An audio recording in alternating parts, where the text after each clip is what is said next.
એક સવાલ જે કદાચ આપણા બધાના મનમાં ક્યારેક ને ક્યારેક તો આવ્યો જ હશે કે આપણું જીવન ચાલે જ શેનાથી? નસીબથી કે પછી આપણી મહેનતથી? શું બધું પહેલેથી જ નક્કી થયેલું છે કે પછી આપણે આપણા પ્રયત્નોથી આપણું ભાગ્ય ઘડી શકીએ છીએ? ચાલો આજે આ સનાતન સવાલના જવાબને જરા ઊંડાણથી સમજીએ. આપણા આજના વિશ્લેષણની શરૂઆત આ એકદમ ધારદાર પંક્તિથી કરીએ. આ એક જ વાક્યમાં જાણે સદીઓનું શાણપણ સમાઈ ગયું છે. એ સ્પષ્ટ ઇશારો કરે છે કે સફળતા એમ નથી મળતી, એ તો એમને જ મળે છે જેઓ પરસેવો પાડવા તૈયાર હોય. તો ચાલો આ બે વિચારધારાઓની જે ટક્કર છે ને એને જરા નજીકથી જોઈએ. એક બાજુ છે ભાગ્ય પર ભરોસો અને બીજી બાજુ છે પોતાના પ્રયત્નો પર, પોતાના પુરુષાર્થ પર અતૂટ વિશ્વાસ. આ બેમાંથી કયો રસ્તો ખરેખર મંઝિલ સુધી પહોંચાડે છે? જુઓ, અહીં બે રસ્તાઓ એકદમ સાફ દેખાય છે. એક છે પ્રારબ્ધનો માર્ગ, જે કહે છે ભાઈ જે નસીબમાં લખ્યું હશે એ જ થશે. અને બીજો છે પુરુષાર્થનો માર્ગ, જે દ્રઢપણે માને છે કે સખત મહેનતથી બધું જ શક્ય છે. એક વિચાર આપણને નિષ્ક્રિય બનાવી શકે છે, જ્યારે બીજો તો સંભાવનાઓના તમામ દરવાજા ખોલી નાખે છે. અને આ જ આપણા આજના વિશ્લેષણનો મુખ્ય મુદ્દો છે. જરા કલ્પના તો કરો, પુરુષાર્થ વગરનું પ્રારબ્ધ, એ તો જાણે પાંખો વગરના પક્ષી જેવું થયું. ઉડવાની ક્ષમતા તો છે, પણ પ્રયત્ન જ નથી, એટલે જમીન પર જ રહી જાય છે. કહેવાનો અર્થ એ છે કે ભાગ્યને પણ ઉડાન ભરવા માટે પુરુષાર્થની પાંખો તો જોઈએ જ. વાહ, આ ઉપમા કેટલી સુંદર રીતે આખી વાત સમજાવી દે છે, નહીં? આપણું ભાગ્ય એ દીવા જેવું છે, પણ એને પ્રગટાવવા માટે પુરુષાર્થરૂપી તેલ તો નાખવું જ પડે. તેલ વગરનો દીવો શું કામનું? માત્ર માટીનું કોડિયું જ ને. એનામાં અંધકાર દૂર કરવાની તાકાત હોવા છતાં એ નકામું છે. અને આ વિચારના મૂળિયા તો છેક ભગવદ્ ગીતા સુધી પહોંચે છે. ગીતાનો સાર જ એ છે કે આપણું ધ્યાન કર્મ પર હોવું જોઈએ, આપણા પ્રયત્ન પર હોવું જોઈએ.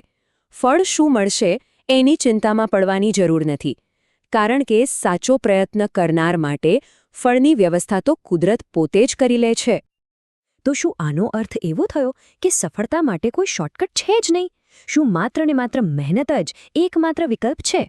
ચાલો એ જોઈએ કે પ્રયત્નને શા માટે આટલો અનિવાર્ય ગણવામાં આવ્યો છે.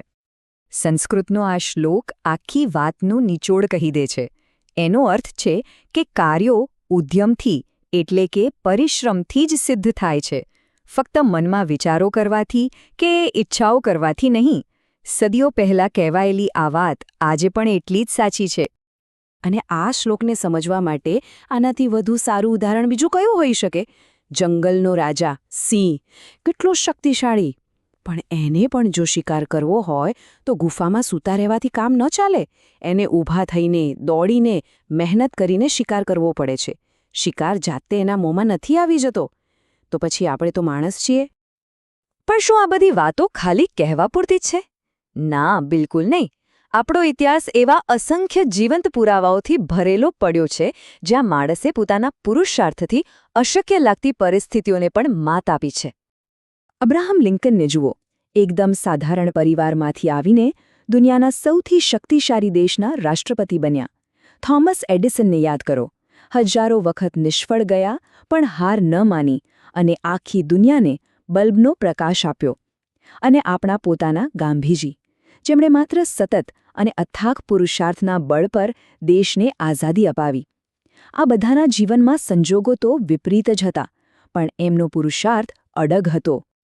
તો આ બધા ઉદાહરણો પરથી એક જ વાત સાબિત થાય છે કે જ્યારે કોઈ વ્યક્તિ દ્રઢ નિશ્ચય સાથે મહેનત કરે છે ને, ત્યારે નસીબને પણ ઝૂકીને એના માટે રસ્તો કરી આપવો પડે છે. પુરુષાર્થ પોતે જ એક એવી તાકાત છે જે પ્રારબ્ધની રેખાઓને પણ બદલવાની ક્ષમતા ધરાવે છે. તો આ બધી ચર્ચા પછી હવે સવાલ એ નથી કે ઇતિહાસમાં કોણે શું કર્યું. અસલી સવાલ એ છે કે આપણે શું કરી શકીએ છીએ. આ જ્ઞાનને આપણે આપણા જીવનમાં કેવી રીતે અમલમાં મૂકી શકીએ. આ પંક્તિ કેટલી સરળ અને છતાં કેટલી ઊંડી છે. જે બેસી રહે છે એનું નસીબ પણ એની સાથે જ બેસી જાય છે, સ્થિર થઈ જાય છે. પણ જે ચાલવાનું શરૂ કરે છે એનું નસીબ પણ એની સાથે ગતિમાં આવી જાય છે. તો હવે પસંદગી આપણી છે, બેસી રહેવું છે કે ચાલતા રહેવું છે. અને અંતે આ બે પંક્તિઓ આખી વાતનો સાર કહી દે છે. એ માન્યતાને છોડી દઈએ કે જે કપાળમાં લખ્યું છે ને એ જ મળશે.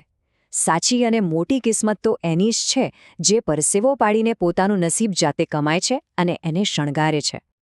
તો હવે સવાલ બસ એટલો જ છે, શું આપણે આપણી કિસ્મતની કલમ બીજાના હાથમાં રહેવા દઈશું કે પછી પોતાના પુરુષાર્થના પરસેવાથી આપણા ભવિષ્યનું પાનું જાતે લખવા માટે તૈયાર છીએ?